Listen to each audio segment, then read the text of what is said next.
नमस्कार मित्रांनो, सुस्वागतम. मुरंबा मालिकेच्या आजच्या भागामध्ये देविका आता रमाचं तोंड दाबून तिला धरून आतमध्ये घेऊन येते. तेव्हा आता रमा जबरदस्तीने म्हणते की मला सोडून दे, जोरात अशी ओरडते. तर देविका म्हणते की काय ग, काय काका काका म्हणत होती, तुला काकांबरोबर जायचं होतं का? आणि तू जाऊ नको, मी सुद्धा बघते की तू कशी जाते ते. म्हणून आता देविका पुन्हा रमाच्या गालगुच्च्या धरते आणि तिला त्रास देत असते. रमा आता सोड करत असते आणि तिचा हात हिसकावते. तेव्हा देविका रागाने तिच्याकडे बघत बाहेर निघून जाते. तेव्हा आता रमा म्हणते की हो, दाखवेलच करून. येथून एकदा बाहेर पडले ना, तुमचं जे काही सत्य आहे तर ते मी जगासमोर आणेलच. त्यानंतर आता इकडे इंटरव्ह्यू घेण्यासाठी जे काही माणसं आलेले असतात, आता ते सर रमा आणि अक्षय म्हणजे माही अक्षय या दोघांना विचारतात की चला आता पुढचे जे काही प्रश्न आहे तर ते आपण विचारूयात. म्हणजे आता सर्वजण टाळ्या वाजवतात. माही आणि अक्षय इतके खुश असतात. तेव्हा आता पुढचा प्रश्न आहे तर तो माहीला विचारणार जाणार असतात. तेव्हा आता सर म्हणतात की चला रमाजी, सुरुवात करूयात का? तेव्हा रमा म्हणते की हो हो. त्यावर आता लगेच सर विचारतात की रमाजी, अहो तुमच्या नवऱ्याचा आवडता रंग कोणता आहे? तेव्हा आता रमा सर्वांकडे पाहते. अगोदर अभिरकडे पाहते, नंतर सर्वांकडे एकटक बघत असते. परंतु सर्वांना मात्र आता एक प्रकारचा आश्चर्याचा धक्का बसतो. आता नक्की ही माही काय उत्तर देईल? आता सर्वांना टेन्शन येते. तेव्हा सर्वजण आता माहीला खुणवण्याचा प्रयत्न करतात. तेव्हा अभि त्याच्या शर्टचा कलर जो काही आहे तो सुद्धा खुणावून दाखवत असतो. सीमा तर देवाला हात जोडूनच बसलेली असते. तेव्हा आता रमा विचार करते करते अक्षय एकतर तिच्याकडे उत्तर केव्हा देते याची वाट बघूनच असतो. तेव्हा आता माही म्हणते की नीरा, तर अक्षय अगदी खुश होतो आणि अगदी करेक्ट असं म्हणतो. तेव्हा आता ते सर म्हणतात की वाव, खरंच करेक्ट. आणि चला सर्वजण आता टाळ्या वाजवतात. त्यावर आता पुढचा प्रश्न रमाला विचारला जातो की तुमचे मिस्टर काय काम करतात? त्यावर आता माही म्हणते की अहो मला माहिती आहे आणि किती सोपा प्रश्न तुम्ही मला विचारला. तेव्हा आता माही म्हणून जाते की ते मोठे चिप आहे. तेव्हा अक्षय म्हणतो की काय? आणि ते सर सुद्धा म्हणतात की काय उत्तर दिले तुम्ही? तेव्हा आता सर्वांना हसायला येतं. तर अक्षय लगेच म्हणतो की तिला सेफ म्हणायचं आहे. अक्षय माहीला विचारतो की तुला सेफ म्हणायचं आहे ना? तेव्हा लगेच रमा म्हणजे माही म्हणते की हो हो, तेच ते. अक्षय म्हणतो की अगं तेच ते कसं होईल, कारण चिप आणि सेफ हे वेगवेगळे अर्थ आहेत, तू त्यांना असं का म्हणतेस? तेव्हा माही पुन्हा म्हणते की अहो तेच ते. तेव्हा अक्षय म्हणतो की अगं तेच ते, मग मी करेक्ट केलं आणि तू हे काय करतेस? तेव्हा आता दोघांमध्ये आता एकमेकांना ते विचारत असतात. तेव्हा आता जान्हवी त्यांना सांगते की तुम्ही दोघं काय असं करतात? अहो तुम्ही लाईव्ह दिसतात. तेव्हा आता सर्वांना हसायला येतं आणि आता जे इंटरव्ह्यू घेणारे सर आहे तर ते म्हणतात की खरंच तुम्ही दोघेही फारच गमतीदार आहात. तेव्हा माही आणि अक्षय या दोघांना खूप असं हसायला येतं. त्यानंतर आता पुढचा एक जो काही प्रश्न आहे तर ते प्रश्न विचारला जातो की रमा वहिनी, तुमच्या मिस्टरांचा आवडता लेखक कोण? तेव्हा आता माही विचार करत असते. तेव्हा सर म्हणतात की इतकं सोपं नाही हा खेळ, पटकन उत्तर द्यायचं, कम ऑन फास्ट, लगेच उत्तर द्या. तेव्हा आता माही म्हणून जाते की मुराकामी. तेव्हा अक्षय म्हणतो की खरंच क्या बात आहे, आणि काय ग तुला कसं ओळखलं? तेव्हा आता सर्वजण टाळ्या वाजवतात. तर माही सांगते की रूममध्ये सगळी पुस्तके ही त्याच लेखकांची आहे आणि इतक्या वर्षापासून मी तुमच्या सोबत राहते, वाचताना सुद्धा बघितलेलं आहे. अख्खी रूम तुमची त्यांच्या पुस्तकाने भरलेली आहे, म्हणून मला सर्व माहिती आहे आणि तुम्ही असं काही पण कसा विचारतात? त्यानंतर आता सर म्हणतात की रमा वहिनी, अहो तुमच्यासाठी पुढचा प्रश्न. त्यानंतर आता म्हणजे प्रश्न विचारला जातो की रमा वहिनी, तुमच्या मिस्टरांची मूळ साईन कोणती, म्हणजे रास कोणती आहे असं विचारतात. तेव्हा आता माहीला माहिती नसते. अभि आता माहीला खुणवण्याचा प्रयत्न करतो तर लगेच अक्षय त्याच्याकडे बघत असतो. तेव्हा आता अभिच मुद्दाम आता अक्षयला म्हणतो की तू मात्र आता चिटिंग करू नकोस, म्हणून तो आता स्वतःला सावरून घेतो. तर आता सीमा सुद्धा आता अगदी तोंडाने माहीला खुणवण्याचा प्रयत्न करते, परंतु माहीच्या काही लक्षात येत नसतं. तेव्हा आता नक्की अक्षय आज कोणती आहे? तेव्हा सीमा परत तिला हाताने खुणावते. तेव्हा मात्र आता माही म्हणून जाते की मासा मासा. तेव्हा अक्षय म्हणतो की हो हो बरोबर आहे, म्हणजे तिला असं म्हणायचं आहे की मीन असं म्हणायचं आहे. त्यानंतर आता इकडे देविका सुद्धा टीव्ही ऑन करते आणि तेव्हा मात्र जे काही माही आणि अक्षय या दोघांची जी काही इंटरव्ह्यू सुरू आहे तर आता देविका ते पाहते. तेव्हा आता सर म्हणतात की हा राऊंड येथे समाप्त होतोय आणि ह्या राऊंडचे विजेते आहे अक्षय मुकादम. जेव्हा अक्षय मुकादम यांचं नाव घेतले जाते असते तेव्हा आता अक्षयचं नाव रमाच्या इकडे कानावर, ती रूममध्ये असते आणि तिच्या कानावर हे नाव पडतं. अक्षय जिंकलेला आहे कारण त्यांनी कमी वेळात सगळ्या प्रश्नाची उत्तर दिले. आता रमाला सर्व काही इकडे ऐकायला येते आणि ती घाईने बाहेर येणार असते. तेव्हा आता सर म्हणतात की वा खरंच, परंतु खरं जे काही इंटरनेट मात्र वहिनीने केलं, त्यामुळे वहिनींसाठी एकदा जोरदार टाळ्या वाजवा. तेव्हा आता सर्वजण टाळ्या वाजवतात तर माही अगदी खुश होते. त्यानंतर आता पुढचा राऊंड सुरू होतो आणि हा राऊंड खूप इंटरेस्टिंग आहे, जे नवऱ्याने बायकोच्या आणि बायकोने नवऱ्याच्या वस्तू ओळखायच्या. परंतु यात मात्र थोडासा ट्विस्ट आहे. यामध्ये तुमच्या डोळ्यावर पट्टी बांधली जाईल आणि आनंदला आता त्यांच्या डोळ्यावर पट्टी बांधायला सांगतात. तेव्हा आता आनंद त्यांच्या डोळ्यावर पट्टी बांधतो तर सर आता अभिषेकला, अभिषेक दादा तुम्ही जा बरं वस्तू घेऊन या. अभि आता त्यांच्या वस्तू आणण्यासाठी रूम मध्ये जातो. तेव्हा आता माही अभिकडे पाहते आणि त्याला खुणावते की मला नाही जमणार. तेव्हा अभि तिला अगदी शांत राहून खेळायला सांगते. तेव्हा मात्र आता रमाही अक्षयचे डोळे बांधलेले असतात, म्हणजे माही त्याच्या समोर पावडरचा डब्बा धरते आणि तेव्हा मात्र आता अक्षय तिचा हात धरतो आणि रमा रमा आहे असं म्हणतो. आणि आता मात्र जे काही रमा कायम पावडर लावत असते तर ती पावडर माझी बायको रमाच लावते, म्हणून ही पावडरचा डब्बा आहे असं तो ओळखतो. आणि आजकाल मात्र मुली ह्या फाउंडेशन वगैरे लावतात, परंतु माझी साधी भोळी बायको मात्र अजूनपर्यंत पावडरच लावते आणि माझ्या बायकोची ही पावडर आहे असं सांगतो. तेव्हा मात्र आता अक्षयचा आवाज जेव्हा रमा इकडे ऐकते आणि ती म्हणते की नक्की यांचा आवाज आहे, म्हणून ती आता बाहेर येण्याचे ठरवते. तेव्हा आता वाटीमध्ये 2 पदार्थ ठेवले जातात आणि आता माही ही त्यांच्या समोर म्हणजे अक्षय समोर ते 2 पदार्थ धरते. अक्षय त्यांचा वास घेत असतो. तेव्हा आता सर म्हणतात की आता हे ओळखणं मात्र कठीण आहे. अक्षय आता त्याचा वासच घेत असतो. तेव्हा मात्र आता सर म्हणतात की अक्षयराव अहो जमतं का? तेव्हा अक्षय आता म्हणतो की हो मी ओळखू शकतो, अगदी सोपं आहे हे सर्व. तेव्हा आता अक्षय म्हणतो की ही जी वाटी आहे ते बाहेरून आणलेलं लोणचं आहे आणि जी दुसरी वाटी आहे तर ते माझ्या रमाने केलेले लोणचं आहे असे सांगतो. तेव्हा माही तर आश्चर्याने अक्षयकडे एकटक बघतच असते. तर अक्षय म्हणतो की बरोबर का, कारण आता अक्षयने जे काही उत्तर दिलेले असतात ते अगदी करेक्ट असतात. सर म्हणतात की क्या बात है यार, आणि अक्षयसाठी सर्वांना टाळ्या वाजवण्यासाठी सांगतात. सर्वजण टाळ्या वाजवतात. त्यानंतर आता रमावर म्हणजे माहीवर वेळ येते आणि आता सर म्हणतात की चला आता नेक्स्ट जी काही टर्न आहे ती आता रमा वहिनींची. तेव्हा आता रमाला थोडंसं टेन्शन येते, ती गंभीर होते. तेव्हा आता जान्हवीला पट्टी बांधण्यासाठी सांगतात. जान्हवी आता माहीच्या डोळ्यावर पट्टी बांधते. तेव्हा आता माहीच्या डोळ्यावर पट्टी बांधल्यानंतर आता रमा तिच्याकडे बघत असते आणि आता ही टीव्हीवर बघत असते. तर आता जान्हवी तिला पट्टी बांधल्यानंतर विचारते हे किती आहे? तेव्हा माही म्हणते की 5. तेव्हा आता सर म्हणतात की वहिनी तुम्ही रेडी आहात का? तेव्हा आता रमा डन असं म्हणते. तर आता सर अक्षयला वस्तू घेण्यासाठी सांगतात. तेव्हा अक्षय आता माहीच्या हातामध्ये 2 परफ्यूम्स देतो आणि जेव्हा ती आता ते दोन्ही डब्बे आता पाहते आणि त्याचा मस्तपैकी आता सेंट घेते आणि ते सेंट नुसार मात्र ती ओळखते की आणि त्यातील एक जे काही डब्बा आहे त्या म्हणते की हे यांचा आहे.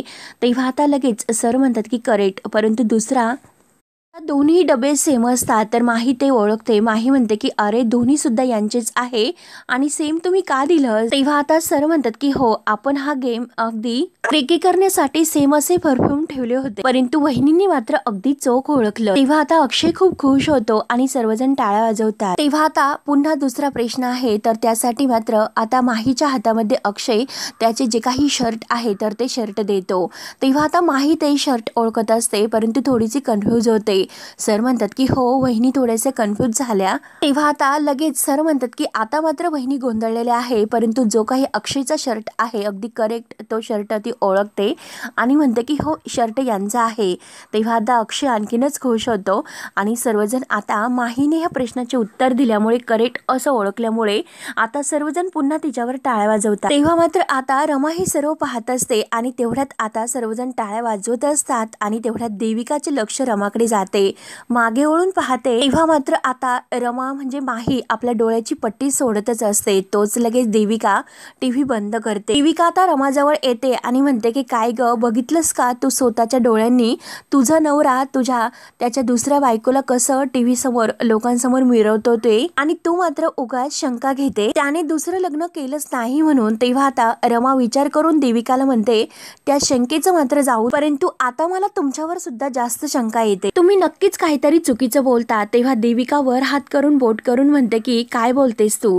तेव्हा आता रमा तिचा रागाने हात धरते आणि खाली करते आणि मी बरोबरच बोलते कारण मी काही केलेलं नाही तरी सुद्धा तुम्ही मला येथून डांबून ठेवलं. का ठेवलं आणि का डांबून ठेवलं तुम्ही? तुमचा स्वार्थ आहे म्हणूनच ना.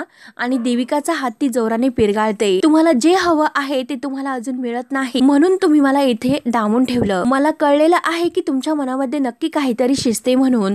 तेव्हा आता देविका आपला हात हिसकावते आणि रमाला जोरात आता ढकलून देते. तेव्हा आता रमा जेव्हा ते भिंतीवर जाऊन पडते तर तिच्या डोक्याला लागते आणि थोडीशी जखम होऊन त्यामधून रक्त येत असते.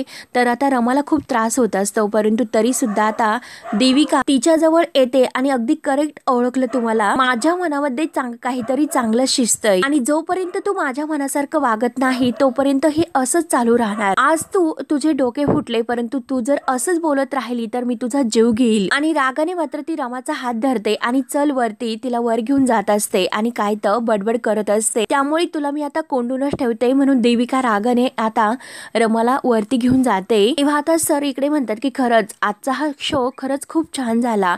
कारण आतापर्यंत जे काही आता आम्ही इंटरव्ह्यू घेतल्या होत्या तर तेव्हा कोणत्याही जोडप्याला इतकं करेक्ट असं उत्तर ओळखता आले नव्हते परंतु हे पहिलेच असं जोडपं आहे की त्यांना एकमेकांबद्दल सगळं काही ओळखता आले म्हणून. तेव्हा माही आणि अक्षय एकमेकांकडे बघत असतात आणि सर पुढे म्हणतात की त्यासाठी आम्ही आता असा निर्णय घेतलेला आहे की यावेळचं जे काही बक्षीस आहे तर ते आम्ही दोघांना सुद्धा देणार आहोत. तेव्हा अक्षय म्हणतो की वा वा. सर्वजण आता टाळ्या वाजवतात. त्यानंतर आता अक्षयला गिफ्ट दिलं जातं आणि माहीला जे काही घरगुती वस्तू खरेदी करण्यासाठी कुपन्स दिले जातात. तेव्हा मात्र आता माही अगदी खुश होते आणि थँक्यू असं म्हणते. तेव्हा मात्र आता जान्हवी ही माही जवळ जाते परंतु तिला काहीतरी वेगळंच वाटते. परत ती आता आनंद जवळ येऊन उभी राहते. तेव्हा आता सर माहीला म्हणत असत की तुमचा कुकर खराब झाला होता ना त्यामुळे तुम्ही आता नवीन कुकर घेऊ शकता. तेव्हा माही आता थँक्यू बोलते आणि अक्षयकडे एकटक बघत असते. त्यानंतर आता सर हे माहीला म्हणतात की वहिनी आता सर्वात शेवटी मला तुम्हाला एक प्रश्न विचारायचा आहे. या सगळ्याचं श्रेय तुम्ही कुणाला देता? तेव्हा मात्र आता माही तर अगदी टॅलेंट मध्ये म्हणते, ॲटिट्यूड मध्ये म्हणते की फॉर्म मी भरला होता आणि कारण मी आहेच तितकी हुशार. तेव्हा आता माहीने मात्र स्वतःला श्रेय दिलेलं असतं म्हणून थोडंसं सर्वांना अगदी वेगळं वाटते. आता त्यानंतर आता अक्षयला विचारले जाते की या सर्वाचे श्रेय तुम्ही कुणाला देतान? तेव्हा आता अक्षय म्हणतो की अर्थात रमालाच आणि रमा आहेच खरंच हुशार. तेव्हा आता अभि म्हणतो की होय अक्षय मला सुद्धा क्रेडिट मिळायला हवं. तेव्हा आता अक्षय म्हणतो की अरे फॉर्म तिने भरला होता तिच्याशिवाय नवीन कुकर येणार. तेव्हा आता अभि म्हणतो की अरे पण माझ्याशिवाय ही सर्व काही घडलंच नसतं. तेव्हा आता जान्हवी आणि आनंद यांना सुद्धा राग येतो कारण माही स्वतःला आता क्रेडिट देत असते परंतु यांची रमा अशी नसते. यांची रमा जर अशी असते म्हणजे स्वतः ती रमा असते तर तिने मात्र आपल्या अख्ख्या कुटुंबाला याचं श्रेय दिलं असतं. तेव्हा आता ते दोघे जेव्हा आत जातात तर पार्वती आजी त्यांच्याकडे बघत असते. तेव्हा आता जान्हवी आत येते आणि अगदी रागाने ती अगदी राग व्यक्त करत तेथे बसते. आनंद तिच्या मागे येतो. आनंद विचारतो की जानू अगं काय झालं तू अशी अचानक आतमध्ये का निघून आलीस? तेव्हा आता जान्हवी रागाने म्हणते की हे बघ बेबी ती माही आहे ना ती मला अजिबात आवडत नाही. अरे आपली रमा अशी नव्हती. तेव्हा आनंद हसतो आणि आई ग तू काय म्हणत होती त्या माहीला की आय लव्ह माय सिस्टर मग आता काय प्रॉब्लेम आहे? तेव्हा जान्हवी म्हणते की अरे म्हणत होते परत आय वॉज रॉंग होतं माझं चुकीचं होतं परंतु ही माही आहे ना ही कधीही आपली रमा नाही होऊ शकणार. ही फक्त चांगुलपणाचा दिखावा करते. आपली रमा ही ओरिजिनल होती आणि ही मात्र डुप्लिकेट आहे. म्हणजे हे बघा आज जर आपली रमा असती तर ती म्हणाली असती की हे जे काही आज आहे सगळं काही माझ्या कुटुंबामुळे होतं. तिने आजचं जे काही तिचं हे बक्षिसाचं श्रेय आहे तर ते अख्ख्या कुटुंबाला दिले असते. सगळे काही क्रेडिट तिने आपल्याला दिले असते परंतु ही तर सगळं काही क्रेडिट स्वतःलाच घ्यायला बघते आणि स्वतःचं वर्चस्व गाजवायला बघते. आपली रमा अशी नव्हती. आपली रमा सगळ्यांची मनही सांभाळून घेत होती. सगळ्यांना धरून ती चालायची म्हणून जान्हवीला आता रमाची खरंच खूप आठवण होते. तेव्हा आता आनंद म्हणतो की जानू अगं तू हे काय बोलतोस? तेव्हा आता जान्हवी म्हणते की हे बघ अरे बेबी तुला आठवते का काही गोष्टी मी रमाशी कशी वागत होते? काही वेळ मी तिला किती त्रास देत होते परंतु तरी सुद्धा तिने मला किती समजून घेतलं, स्वतःचं कुटुंब मानलं आणि मोठ्या मनाने तिने मला माफ केलं. आणि ही माही तर जेव्हा बघावं तेव्हा फक्त स्वतःचं वर्चस्व गाजवण्याचा प्रयत्न करते. अरे तू काही म्हण परंतु ही खरंच खूप चुकीचे आहे. तेव्हा आता आनंद तिला म्हणतो की हे बघ ऐकून घे एकतर कितीतरी दिवसांनी आपल्या घरामध्ये सुख नांद शांत आहे, त्यामुळे आपल्यामुळे ह्या सगळ्याला गालबोट लागायला नकोय. ओके प्लीज अगं, म्हणून तो जान्हवीला समजावतो. त्यानंतर आता इकडे रमा ही सारखा विचार करत असते की मला काहीतरी माझी ओळख निर्माण करावी लागेल. असं दुसरं म्हणून म्हणजे मी दुसरी आहे आणि दुसऱ्याच्या जागी मला कोणी नाही असं उभं करू शकत. दुसरं कधीही कोणी माझी ओळख नाही बुजू शकणार. मी हे कधी होऊन देणार नाही. आणि तेवढ्यात रमा आता विचार करत असताना नील तेथे येतो आणि नील आता रमाकडे बघून खुश होतो आणि आतमध्ये येऊन तो रमाला म्हणतो की रमा, त्या देविकाचं काय करायचं खरंच? मला त्या देविकाचा कधी कधी प्रश्न पडतो, असं कोणी तुझ्याशी वागेल का? देविकाला काय असं वागून भेटलं असेल? कारण रमाच्या डोक्याला लागलेले असते. नील म्हणतो की देविकाने तुला किती मारलं तरी सुद्धा मी देविकाला सांगितलं होतं की बॅड कॉप मी आहे, पण तरी सुद्धा ती जर तुझ्याबरोबर जर असं वागत असेल तर मी मात्र तुझ्याशी चांगलं वागायला हवं. अगं तुला खूप लागलेलं आहे. आणि खिशातून आता मलम काढतो आणि ती क्रीम आहे तर तो म्हणतो की तुला खूप लागलेला आहे ना, थांब आपण हा मलम औषध तुझ्या जखमेवर लावूयात. म्हणून तो आता लावायला जातो. तोच लगेच रमा बाजूला होते आणि काही गरज नाही असं म्हणते. तेव्हा आता नील म्हणतो की का रमा असं करते? तुला लागलेला आहे, आपण त्यावरती क्रीम लावायला नको का? आणि तसंही आता या जगामध्ये तूच मला आणि मीच तुला आधार आहोत. आपल्याला एकमेकांशिवाय कोणी नाही. तुझा नवरा आता दुसऱ्या मुलीसोबत निघून गेला आणि ते पण माझ्या गर्लफ्रेंड सोबत. तेव्हा आता रमाला खूप राग येत असतो आणि हे बघ रमा, मला कळतं की तुझ्या सुद्धा काही गरजा असतील आणि जर आपण एकत्र झालो तर आपण देविकाला चांगला धडा शिकू शकतो. तेव्हा मात्र आता नील हा तरी सुद्धा ओके बेबी असं करून रमाच्या जखमेला क्रीम लावायला जातो. तेव्हा आता रमाला इतका राग येतो. रमा सनकनी एक नीलच्या कानामागे देते. तेव्हा मात्र नील म्हणतो की रमा, तुला कळत नाही का मी तुझी हेल्प करण्यासाठी इकडे आलो? मला मारल्यानंतर तुला बरं वाटेल का? मार ना, तुम्हाला आणखीन मार. म्हणून तो आता रमाचे जबरदस्तीने हात धरतो आणि मार, मला मार असे म्हणत असतो. तेव्हा मात्र आता रमा ही जबरदस्तीने त्याला सोड आणि सोड असं करून त्याला हिसकावते, बाजूला ढकलून देते आणि हातामध्ये एक वस्तू घेते आणि नीलला म्हणते की तू जवळ येऊ नको, नाहीतर मी तुला फेकून मारेल. तेव्हा आता नील म्हणतो की शांत हो रमा, शांत हो, तू चिडू नकोस, ते सर्व खाली ठेव, मी येत नाही ओके, परंतु प्लीज ट्राय टू अंडरस्टँड. हे बघ, आता मी तुला लावण्यासाठी मी मलम घेऊन आलो होतो, मी वाईट माणूस नाही, माझ्यावर तू विश्वास ठेव. अगं रमा, मी चांगला माणूस आहे, तू माझ्यावर विश्वास ठेव. I am a good man. आणि खरंच मी तुला त्रास दिला का? मी तुझ्यावर जबरदस्ती केली ना? नाही ना? आणि हे बघ, आपल्यामध्ये जे काही होईल ते उज्ज्वली व्हायला हवं. तेव्हा आता नील तिच्या जवळ जवळ येत असतो. तेव्हा आता रमा म्हणते की हे बघ, जवळ येऊ नकोस. नील म्हणतो की रमा हे बघ. तेव्हा मात्र आता रमा ही जोरात त्याला ते मारायला लागते, परंतु नील तिचा हात धरतो आणि ऐकून घे रमा प्लीज, मी काय म्हणतो ते समजून घेण्याचा प्रयत्न कर. तेव्हा आता नील हा रमाचा जेव्हा एक हात धरतो तेव्हा दुसऱ्या हाताने मात्र रमा त्याच्या हातावर जोरात असं मारते. तेव्हा मात्र आता नील पुन्हा तिच्या जवळ येत असतो आणि जोरात तो रमावर ओरडतो. रमा म्हणते की हे बघ, तू इकडून जा, निघून जा इकडून. तेव्हा आता नील म्हणतो की मी नाही गेलो तर काय करशील? कुणाकडे जाणार आहे तू? अक्षयकडे. त्या अक्षयकडे प्रेमाची भीक मागायला तू जाणार आहेस का? मी आहे रमा, मी तुला सगळं काही देईल. तुला काय हवं आहे ते मला सांग. पैसा हवा आहे का? घर अक्षयची सुद्धा तुला गरज लागणार नाही, मी आहे ना तुझ्या सोबत. तेव्हा मात्र आता नील तिच्या जवळ यायला सुरुवात करतो, परंतु ती जोरात त्याच्या डोक्यात मारणार, तोच लगेच ती जोरात फेकून देते आणि तेथून पळ काढते. तेव्हा आता नीलला खूप राग येतो. तेव्हा मित्रांनो, हा भाग येथे संपतो. पुढील भागामध्ये रमा ही आपली चप्पल शिवण्यासाठी बाजारात आलेली असते आणि ती तेथे चप्पल शिवत असते त्या म्हणजे दुकानावर, आणि तेवढ्यात माही सुद्धा तेथेच आलेली असते. तेव्हा आता माहीचं लक्ष रमाकडे जातं आणि ती आता अगदी खुश होते आणि माझ्यासारख्या अगदी सेम टू सेम दोन वेण्या, आणि खरंच माझ्यासारखीच अगदी स्टाईल. तेव्हा मात्र आता रमा ही चप्पल पायामध्ये घालते आणि इकडे तिकडे एऱ्या मारत असते आणि तेव्हा रमाने चेहरा इकडे वळवते. तेव्हा आता माही जेव्हा रमाला पाहते आणि रमाला बघून तिला तर धक्काच बसतो. तेव्हा आता माही विचार करते की माझ्यासारखी दिसणारी फक्त एकच व्यक्ती आहे आणि ती म्हणजे रमा. तेव्हा मात्र माहीला धक्का बसतो. तिला टेन्शन येते की जर रमा जिवंत असेल तर अक्षय माझ्यापासून दुरावेल. तेव्हा आता हा माही नक्की रमा बाबतीत काय असा निर्णय घेते आणि आता मित्रांनो पुढे काय होतं हे बघण्यासाठी आपल्या चॅनलला नक्की सबस्क्राईब करत राहा.